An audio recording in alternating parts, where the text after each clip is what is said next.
Kaiju number 8 के पिछले वाले वीडियो हमने देखा था मॉन्स्टर 9 काफका के ऊपर काफी ज्यादा भारी पड़ रहा था। आशिरो और काफका दोनों मिलकर उसकी स्ट्रेंथ को टैकल ही नहीं कर पा रहे थे। एट द लास्ट हमने देखा था कि मॉन्स्टर 9 आशिरो को जस्ट मारने ही वाला था एंड वहीं पर हमारा चैप्टर एंड भी हो जाता है। एंड आज के इस वीडियो हम उसके आगे के 2 चैप्टर्स को क्लियर करने वाले हैं। वेल गाइस, तो कैसे हैं आप सब? Welcome back to another video. आज के इस वीडियो हम काइजू नंबर 8 के चैप्टर 111 और 112 को कवर करने वाले हैं। चैप्टर की स्टार्ट होते ही हमें थोड़ा सा पास का सीन दिखाया जाता है जहां पर काफका नारुमे से कुछ बात कर रहा था related about his kaiju transformation. Just recently he Kafka को अपने काइजू ट्रांसफॉर्मेशन की फुल पोटेंशियल के बारे में पता चला था। काफका नारुमे से कुछ परमिशन मांगता है। वो बोलता है कि अगर मॉन्स्टर 9 के बैटल के बीच में कुछ ऊंच नीच हुई तो वो अपने सीक्रेट मूव को यूज करेगा। मॉन्स्टर 9 को हराने के लिए काफका ने एक स्ट्रेटजी बनाई थी, हालांकि इससे उसका बिहेवियर एक बर्सर्कर की तरह हो जाएगा। नारुमे ने काफका को पहले से वार्न किया था कि ऐसा करने पर तुम अपने ह्यूमन फॉर्म को भी खो सकते हो। इसके साथ साथ नारुमे ने यह भी कहा कि तुम्हें जो करना है वो करो एंड अपने फ्यूचर के लिए तुम फाइट करो। ना इसके बाद हमें काफका को दिखाया था जो पूरी तरह से एक नए ही फॉर्म में आ गया था एंड ऐसा तब हुआ था जब उसकी फाइट इसाओ से हुई थी। काफका को अपने काइजू फॉर्म का कंट्रोल मिल गया था, हालांकि ये कंट्रोल उसे सिर्फ 1 मिनट के लिए ही मिला था और कुछ भी करके इस 1 मिनट के अंदर उसे मॉन्स्टर 9 को हराना ही था। ना इसके बाद हमें ये देखना था कि काफका कैसे उस 1 मिनट के अंदर मॉन्स्टर 9 को टेक डाउन करेगा। काफका मीना से कवर फायर भी मांगता है। अब कहीं ना कहीं मीना को भी डर लगने लगा था काफका को लेके। ना इसके बाद हम वापस से काइजू नंबर 9 और काइजू नंबर 8 की फाइट को देखते हैं। इस बार काफका फुल जोश में था। इन दोनों के ही पंचेस में इतना ज्यादा प्रेशर था कि आसपास की सभी बिल्डिंगें डिस्ट्रॉय हो रही थी। सच बताऊं तो दोनों की ही स्पीड एक्सट्रीमली फास्ट थी और मीना उसे फुल्ली कवर फायर दे रही थी। अब सिर्फ काफका के पास 2 ही मूव्स बचे थे मॉन्स्टर 9 को हराने के लिए। यहाँ पर मॉन्स्टर 9 काफका को लेकर काफी ज्यादा डर जाता है। वो बोलता है कि काफका जिस भी डिस्ट्रक्टिव एनर्जी का यूज कर रहा है वो मॉन्स्टर्स के लिए बहुत ज्यादा घातक होती है। अब मॉन्स्टर 9 की रीजनरेशन एबिलिटी भी काफी स्लो हो चुकी थी। अब मॉन्स्टर 9 काफका की ट्रू पावर्स और उसके रियल फेस को देखता है। यहाँ पर काफका का सिर्फ एक ही इंटेंशन था, जैसे भी करके उसे मॉन्स्टर 9 को ड्रूप साइट के लोकेशन पर लेके जाना था ताकि आशिरो उसके ऊपर निशाना लगा सके। एट लास्ट काफका मॉन्स्टर 9 को उस स्पॉट पे लेके आने में सक्सेसफुल रहा। इसके बाद हम देखते हैं कि काफका मॉन्स्टर 9 को इतना ब्रूटली हिट करता है कि उसका एक हाथ ही उखड़ जाता है। अब आशिरो की बारी थी। वो अपने सिग्नेचर अपन ड्रूप साइट #14 से मॉन्स्टर 9 के ऊपर फायर करती, जिसमें सिर्फ एक ही मैगजीन था।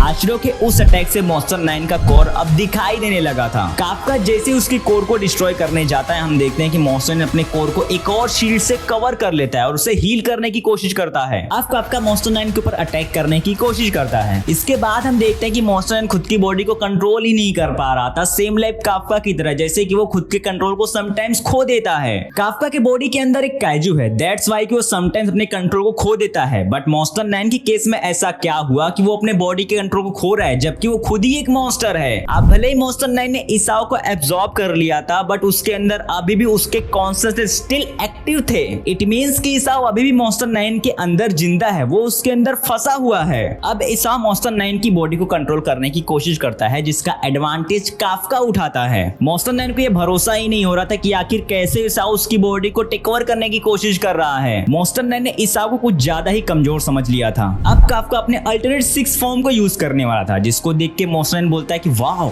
इनक्रेडिबल, आखिर और कितनी बार तुम ह्यूमन सब मॉन्स्टर को सरपास करोगे। इतना बोलते ही काफका डायरेक्ट मॉन्स्टर 9 के कोर के ऊपर अटैक करता है। काफका के इस अटैक में इतना ज्यादा प्रेशर था कि मॉन्स्टर 9 के पीछे के सभी बिल्डिंगें डिस्ट्रॉय हो गई थी। अब काफका के इस अटैक से मॉन्स्टर 9 मरता है या फिर बच जाता है, ये हम अपने नेक्स्ट चैप्टर में जानेंगे। अब एक क्वेश्चन ये आता है कि अगर काफका के उस अटैक से मॉन्स्टर 9 बच गया तब क्या होगा? वेल, इसके चांसेस ज्यादा है कि मॉन्स्टर 9 नहीं मरा होगा, वो स्टिल जिंदा ही होगा। इनकेस अगर ऐसा होता है तो काफका को बहुत प्रॉब्लम को फेस करना पड़ेगा और उसे अपने ह्यूमन फॉर्म को भी हमेशा के लिए छोड़ना पड़ेगा। अगर सिचुएशन हद से बिगड़ गई तो वो आउट ऑफ कंट्रोल भी हो सकता है। मे बी यहाँ पर बचाने वाला सबको मारने ही ना लगे। वेल, हम ये सब अपने नेक्स्ट चैप्टर में देखेंगे। तो दोस्तों, अपना रीयूनियन अपने नेक्स्ट वीडियो में होगा। अगर ये वीडियो आपको पसंद आई हो तो प्लीज हमारे वीडियो को लाइक एंड चैनल को सब्सक्राइब भी कर लेना और हाँ, बेल नोटिफिकेशन को भी ऑन कर लेना।